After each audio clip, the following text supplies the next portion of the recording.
আসসালামু আলাইকুম রহমতুল্লাহি ওয়া বারাকাতুহু।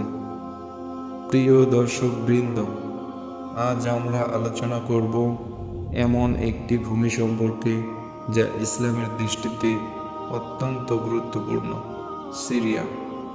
এটি শামের অংশ, যা কুরআন এবং হাদিসে বিশেষ মর্যাদাপূর্ণ।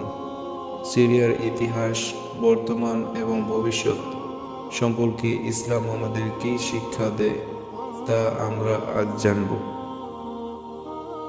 হযরত মুহাম্মদ সাল্লাল্লাহু আলাইহি সাল্লাম সিরিয়ার বরকতের জন্য দোয়া করেছেন।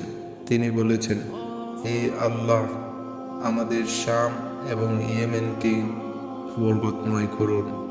সহিহ বুখারী। শাম, যার মধ্যে রয়েছে সিরিয়া, ফিলিস্তিন, জর্ডান এবং লেবানন, এটি সবসময় একটি পবিত্র ভূমি হিসেবে বিবেচিত।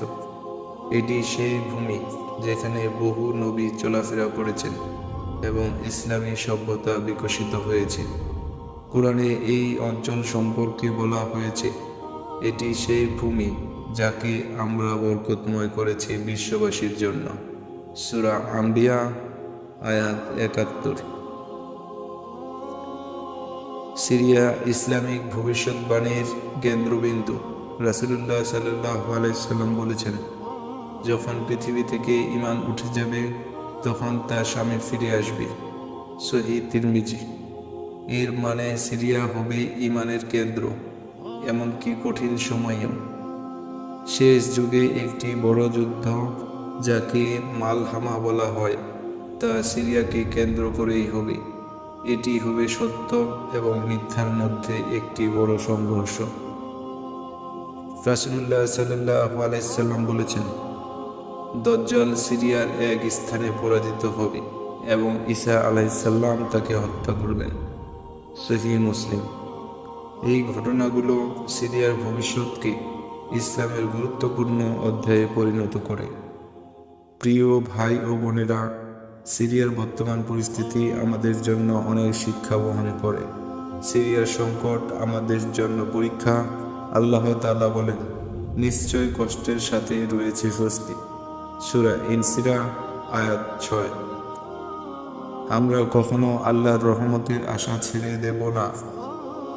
রাসূলুল্লাহ সাল্লাল্লাহু আলাইহি সাল্লাম বলেছেন, বিশ্বাসীরা একটি দেহের মতো, যদি এক অংশ কষ্ট পায় পুরো দেহ তা অনুভব করে। বুখারী এবং সহিহ মুসলিম। আমাদের সিরিয়ার ভাই বোনদের জন্য দোয়া করা, তাদের সাহায্য করা এবং তাদের প্রতি সহমর্মিতা দেখানো উচিত। সিরিয়ার ঘটনা আমাদের ঈমান দৃঢ় করার জন্য অনুপ্রেরণা দেয়। সিরিয়ার ভবিষ্যৎ ইসলামের পুনর্জাগরণের সাথে জড়িত এবং আমাদের নিজেদেরকেও সেই ভবিষ্যতের জন্য প্রস্তুত করতে হবে। সিরিয়া শুধু ইতিহাসের একটি অংশ নয়, এটি আশা, ঈমান এবং আল্লাহর বরকতের এক বিশেষ ভূমি। সিরিয়ার গুরুত্ব এবং ইসলামিক ভবিষ্যৎবাণী থেকে আমরা দায়িত্ব, দোয়া এবং ঈমানের গুরুত্ব বুঝতে পারি। আসুন আমরা সিরিয়ার জন্য দোয়া করি, তাদের শান্তি ও নিরাপত্তার জন্য কাজ করি এবং নিজেদের ঈমান আরও শক্তিশালী করি। আপনারা যদি এই ভিডিও থেকে অনুপ্রাণিত হয়ে থাকেন তবে লাইক দিন, শেয়ার করুন এবং আরও ইসলামিক বিষয় জানার জন্য আমাদের চ্যানেলটি সাবস্ক্রাইব করুন। জাযাকাল্লাহু খায়রান।